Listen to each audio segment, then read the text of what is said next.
రంగారెడ్డి జిల్లా షాబాద్ లో అత్యంత దారుణంగా ఆరుగురిని హత్య చేసిన నిందితుడు రాజ్ కుమార్ చనిపోయాడు. కొత్తూరు మండలం పెంచర్ల సమీపంలో వెంచర్లో రాజ్ కుమార్ మృతదేహాన్ని స్థానికులు గుర్తించి పోలీసులకు సమాచారం అందించారు. ఇదే అంశానికి సంబంధించి పూర్తి సమాచారం మా ఇన్పుట్ ఎడిటర్ రమణ లైవ్ ద్వారా అందిస్తారు. రమణ, ఓటీయూ. సంచలనంగా మారినటువంటి కేసు అయితే షాద్నగర్ ఆరుగురి హత్య కేసుకు సంబంధించి నిందితుడు ఎక్కడ ఉన్నాడనే విషయంలో మనం చూసాం. పోలీసులు జల్లెడ పట్టారు. అతనిపై కఠినంగా వ్యవహరించాలంటూ కూడా డిమాండ్ పెద్ద ఎత్తున వినిపించింది. అత్యంత దారుణంగా తన సొంత భార్య పిల్లలే కాదు, ఆ తర్వాత ఫోక్సో కేసు పెట్టిన కారణంతో బాలికతో పాటు ఆ బాలిక తల్లి నానమ్మను అత్యంత కిరాతకంగా హత్య చేసినటువంటి రాజ్ కుమార్ ఎట్టకేలకు అతని మృతదేహం అయితే లభ్యమైంది. అతని మృతదేహం పక్కనే గడ్డి మందుకు సంబంధించినటువంటి ఒక బాడీని కూడా పోలీసులు స్వాధీనం చేసుకున్నారు. అంటే అది ఒక వెంచర్కు సంబంధించి అప్పుడే నిర్మాణం అవుతున్నటువంటి వెంచర్కి సమీపంలోని ఖాళీ ప్రదేశంలో అతని డెడ్ బాడీని గుర్తించారు.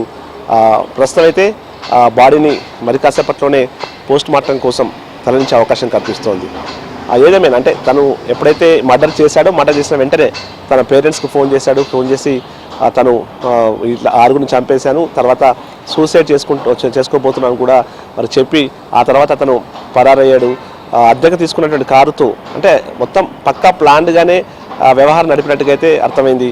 అయితే ఒక సమయంలో అతను పారిపోతాడన్న అనుమానాలు కూడా బలపడ్డాయి. ఎందుకంటే ఒక అద్దె కారు తీసుకోవడం కావచ్చు, ఆ తర్వాత తన వెంట 16 సిమ్స్ రకరకాల నెంబర్లతో 16 సిమ్ములనట్టుగా గుర్తించారు. ఇలాంటి అన్ని ప్రయత్నాలు ఆయన తీవ్రంగా చేసిన క్రమంలోనే అతన్ని పట్టుకోవడం, అతని జాడ తెలుసుకోవడం అయితే కొంత ఇబ్బందికరంగా మారింది. ఎప్పుడైతే కారును అక్కడ కొత్తూరు స్టేషన్ దగ్గర వదిలి వెళ్ళాడు, పారిపోయాడు. ఆ తర్వాత రైల్వే ట్రాక్ వైపు వెళ్ళినట్టుగా కూడా గుర్తించారు. ఆ రైల్వే ట్రాక్ దగ్గర వెళ్ళిన తర్వాత ఎందుకనో అతను తన మనసు మార్చుకుని అంటే సూసైడ్ చేసుకుని మనసు మార్చుకొని మళ్ళీ అక్కడి నుంచి పారిపోయినట్టుగా చెప్పారు. ఈ క్రమంలో అతని కోసం ఆ చుట్టుపక్కల రాష్ట్రాలతో పాటు ఇటు తెలుగు రాష్ట్రాలు 2 రాష్ట్రాలతో పాటు చుట్టుపక్కల ప్రాంతాల్లో కూడా తీవ్రంగా గాలింపు చర్యలు చేపట్టారు. ప్రత్యేక బృందాలు దాదాపు 16కు పైగా బృందాలు రాజ్ కుమార్ ఆచూకీ కోసం తీవ్రంగా శ్రమించాయి. ఎందుకంటే ఇటు రాజకీయంగా కావచ్చు, ఇటు అన్ని విభాగాలు అంటే అన్ని వర్గాల నుంచి కూడా పెద్ద ఎత్తున వ్యతిరేకత వ్యక్తమైంది. అతన్ని పట్టుకొని కఠినంగా శిక్షించాలంటే డిమాండ్ కూడా వినిపించింది. ఈ క్రమంలో అటు పోలీస్ శాఖ తీరుపై కూడా కొన్ని విమర్శలు వచ్చిన నేపథ్యంలో అంటే ముఖ్యంగా స్థానిక పోలీసుకు సంబంధించి అతనిపై పోక్సో కేసు పెట్టినప్పుడు పోక్సో కేసు అప్పుడు బెయిల్ ఎట్లా వచ్చింది, ఆ బెయిల్ రావడానికి పోలీసుల నిర్లక్ష్యమే కారణం అంటూ కూడా ఆరోపణలు వినిపించాయి. దీని కారణంగానే అక్కడ ఉన్నటువంటి స్థానిక ఎస్ఐసీలపై కూడా కొన్ని యాక్షన్లు కూడా తీసుకున్నారు. మనం చూస్తాం, సస్పెన్షన్ వేటు పడింది. ఈ క్రమంలో ప్రస్తుతం అతనికి సంబంధించిన బెయిల్ పిటిషన్ సంబంధించి ఆ బెయిల్ పిటిషన్లో కొన్ని అంశాలకు సంబంధించి కూడా మనకి ఇప్పుడు అవి తెరపైకి వచ్చాయి. కొన్ని సంచలన అంశాలు అందులో వెలుగులోకి వచ్చాయి. ముఖ్యంగా అందులో రాజ్ కుమార్ ఆ బెయిల్ పిటిషన్లో మాట్లాడినప్పుడు అంటే జడ్జితో మాట్లాడే సందర్భంలో తనకు ఆ బాలిక తండ్రి ఎవరైతే ఉన్నారో అతను తన దగ్గర డబ్బులు అప్పు తీసుకుని చెల్లించలేదు. తాను ప్రతిరోజు అడుగుతుండడం మూలంగానే అనవసర ఆరోపణలు చేస్తూ తనపై ఈ పోక్సో సెక్షన్ల కింద కేసు పెట్టించాలని కూడా తన ఆరోపణలను ఆయన అందులో చేయడం జరిగింది.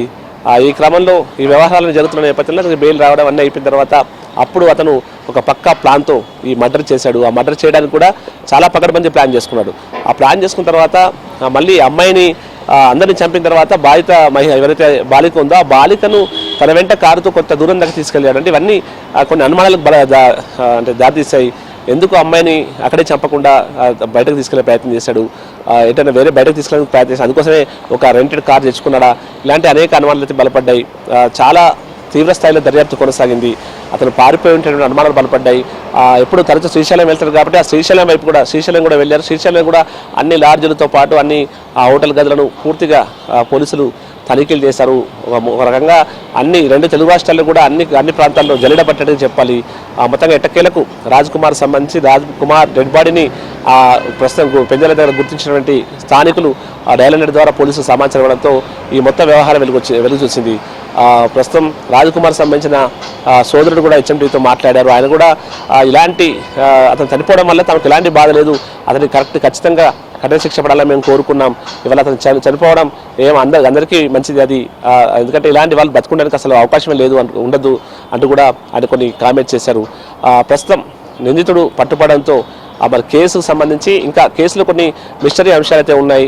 వాటికి సంబంధించి పూర్తి స్థాయి ఆరా తీసే ప్రయత్నం పోలీసులు చేస్తున్న క్రమంలో నిందితుడు మరి ప్రాణాలతో బయటపడి ఉంటే అతని ద్వారా కొంత సమాచారం రాబట్టే అవకాశం ఉండేది. ప్రస్తుతం మరి నిందితుడు చనిపోవడంతో ఈ కేసుకు సంబంధించి కొన్ని అంశాలకు సంబంధించి దర్యాప్తు కొంత ఇబ్బందికరంగా మారే అవకాశం కనిపిస్తుంది. మొత్తం మీద పోలీసులు అయితే ఇప్పటివరకు కొన్ని ఆధారాలు సేకరించినట్టు చెప్తున్నారు.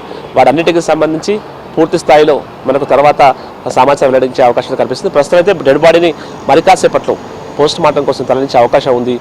మరి పోస్ట్ మార్టం అనంతరం మరి డెడ్ బాడీని తీసుకోవడానికి కుటుంబ సభ్యులు అంగీకరిస్తారు. ఎందుకంటే ఆల్రెడీ కుటుంబ సభ్యులు మాట్లాడుతున్నారు చాలా, అంటే అతను బతకడానికి ఏమాత్రం అతనికి అర్హత లేదంటూ కూడా వారు తీవ్ర స్థాయిలో వారు మాట్లాడిన పరిస్థితి చూసాం. కాబట్టి డెడ్ బాడీ వారు తీసుకునే అవకాశం లేకపోలేదు, అనేది దాదాపు తీసుకోకపోయే ఛాన్స్ లేదు.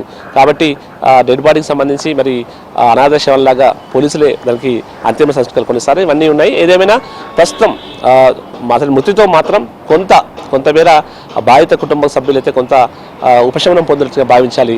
వారు కూడా అంటే మొత్తం ఈ వ్యవహారానికి సంబంధించి చాలా పెద్ద ఎత్తున ఆందోళన వ్యక్తమయ్యాయి. ఆ కుటుంబ సభ్యులైతే ఒక రోజంతా కూడా ఆ పోలీస్ స్టేషన్ ఎదుటే ఆందోళన దిగారు. ఆ రోజు మేము ఫిర్యాదు చేసిన వెంటనే స్పందించి ఉంటే మేము అప్పుడు మా ఇంతమంది బతుకుండేవారు, ఆ పోలీసులు నిర్లక్ష్యంగా వివరించడం చనిపోయారంటూ కూడా డిమాండ్ చేశారు. ఇక బాధిత కుటుంబంలో ఒక మానసిక వికలాంగురాలు కూడా ప్రస్తుతం బ్రతికి ఉంది. ఆమెకు సంబంధించి ఆమె సంరక్షణ చూడాల్సిన బాధ్యత ప్రభుత్వంపై ఉందంటూ కూడా వారు చెప్తున్న పరిస్థితి కనిపిస్తుంది. ఏదేమైనా ప్రస్తుతం అయితే రాజ్ కుమార్ సంబంధించి అతని మృతదేహం లభ్యం కావడంతో ఇక ఈ కేసుకు సంబంధించి పుల్ స్టాప్ పడినట్టుగా భావించాల్సి ఉంది. రమణ.